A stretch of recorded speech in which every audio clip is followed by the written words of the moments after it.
Assimi Goïta, 39 ans, démystifie Alassane Ouattara, 81 ans. L'ONU désavoue le dictateur ivoirien. Quelle humiliation!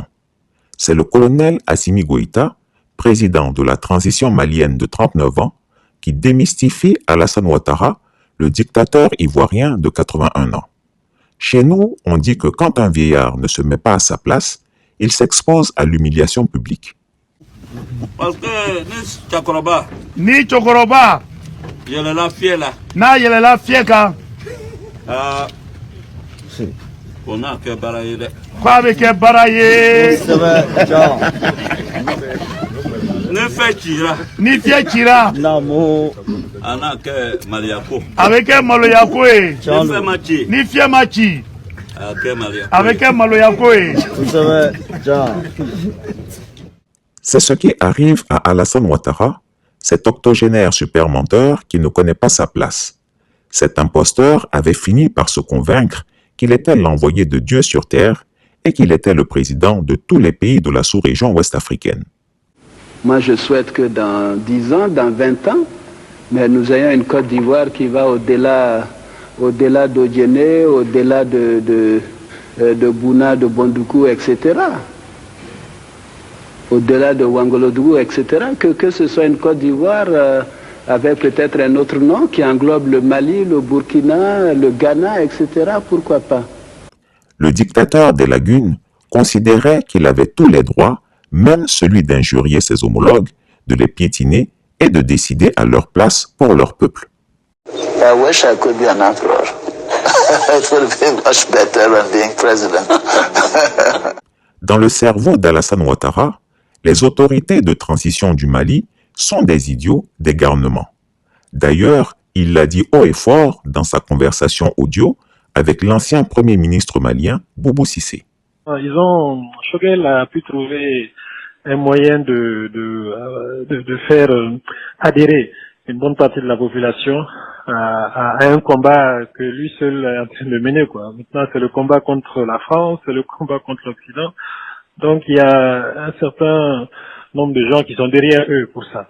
Mais qui commencent aujourd'hui à réaliser que économiquement, financièrement, ça ne va pas, ça ne peut pas aller. Mais ils sont idiots. La Russie est la 11e puissance économique aujourd'hui. La Russie n'a même pas les moyens du Canada ou de la Corée. Vraiment, c'est pas la Russie qui va régler leurs problèmes. C'est vraiment, on doit être des naïfs et des ignorants. Ils sont très naïfs. Ils sont vraiment très très naïfs. Et il n'y a pas de gens qui réfléchissent autour d'eux et puis sur ces aspects économiques là. Mais la réalité vraiment est en train de les rattraper. Là, je pense qu'ils seront écrasés par ça d'ici 2 semaines maximum. Je comprends pas. On dirait qu'ils sont tombés sur la tête. Oui.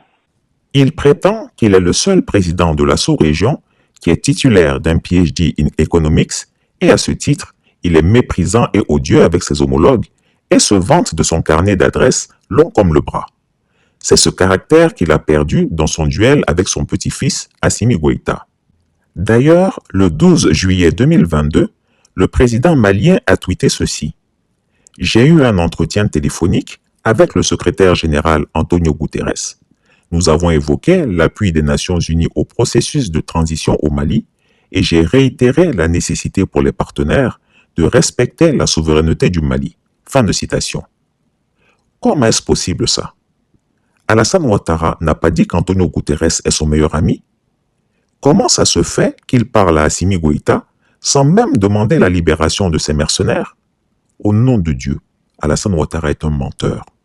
Mais Alassane Ouattara est un menteur. Et je le répète pour vos auditeurs et pour vos téléspectateurs, il ne faut pas que les gens fassent attention à son esbrouf. C'est parce qu'il est menteur qu'il n'a jamais réussi à arriver au pouvoir depuis 1993. Le mot est fort, menteur. Le mot n'est pas fort. C'est ce qu'il est. C'est la description. Sa haine pour le colonel Goïta l'a amené à commettre la plus grosse bêtise de sa vie. Son obsession à faire un coup d'État au Mali l'a détruit. Il a été pris la main dans le sac, humiliant du coup toute la Côte d'Ivoire. Voilà aujourd'hui des soldats ivoiriens qui croupissent en prison à Bamako pour fait de mercenariat par sa faute et celle de ses sécurocrates. L'ONU ne reconnaît pas les 49 soldats ivoiriens. Une fois n'est pas coutume, écoutez bien cette enquête de RFI. Circonspect et confus, c'est l'état d'esprit des diplomates de la plupart des pays concernés par cette affaire. Prévenu bien en aval de l'arrestation des 49 Ivoiriens, l'ONU a lancé hier ses équipes vérifier différentes pistes et incohérences sur place, mais après avoir épluché les fichiers de personnel, elle en est sûre, ces hommes n'ont pas le statut d'éléments nationaux de soutien de NSE, comme l'a stipulé pourtant le Conseil national de sécurité réuni sous la houlette du président Ouattara hier à Abidjan. RFI en a eu la confirmation exclusive. Impossible de fait pour New York de déterminer dans quel cadre ces soldats ont été dépêchés à Bamako, ni leur lien contractuel avec la société censée les embaucher, Sahel Aviation Service. Les armes du contingent transporté dans le deuxième avion n'auraient ainsi, par déduction, jamais été autorisées par les Nations Unies non plus. Le ministre des Affaires étrangères malien est actuellement à New York pour un forum sur le développement durable. Il pourrait évoquer ce dossier avec le secrétariat de l'ONU qui, de son côté, est soucieux de préserver la dynamique positive mise en place au dernier sommet de la CEDEAO. Karine Houghton, New York, RFI. Quelle honte! L'armée ivoirienne en général, et les forces spéciales en particulier, doivent demander des comptes à leur chef suprême, Alassane Ouattara. C'est la seule solution pour laver l'affront.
Chris Yapi ne ment pas. Retrouvez Chris Yapi sur son nouveau compte Twitter, ses 2 chaînes YouTube, sa chaîne Dailymotion, Instagram et Mediapart.